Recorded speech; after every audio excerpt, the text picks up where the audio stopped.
আমি বলি আমি আল্লাহকে ভালোবাসি, কিন্তু যখন নামাজের সময় হয় আমার চোখ ভারী হয়ে আসে, মন বলে পরে পড়ব। আমি বলি আল্লাহ আমার সব কিছু, কিন্তু দুনিয়ার কাজ, দুনিয়ার মানুষ, দুনিয়ার লাভ সব কিছুর জন্য সময় আছে, শুধু আল্লাহর জন্য সময় হয় না।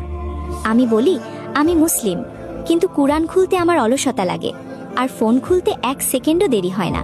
আমি জান্নাত চাই, আমি আল্লাহর রহমত চাই, কিন্তু যেই গুনাহ আমাকে আল্লাহর থেকে দূরে নিয়ে যায় সেই গুনাহ ছাড়তে আমার মন চায় না। আমি দোয়া করি, ইয়া আল্লাহ আমাকে ক্ষমা করে দাও, কিন্তু সেই একই গুনাহ আবার করতে আমার অন্তর কাঁপে না। আমি দাবি করি আমি আল্লাহকে ভালোবাসি, কিন্তু তার আদেশ আর আমার নফসের মধ্যে যখন বেছে নিতে হয়, আমি বেশিরভাগ সময় নফসকেই বেছে নিই। যদি সত্যি আল্লাহর প্রতি ভালোবাসা থাকতো, তাহলে নামাজ বোঝা লাগতো না, কোরআন বিরক্ত লাগতো না, আর গুনাহ করে শান্তি লাগতো না। কারণ ভালোবাসা শুধু মুখের কথা না,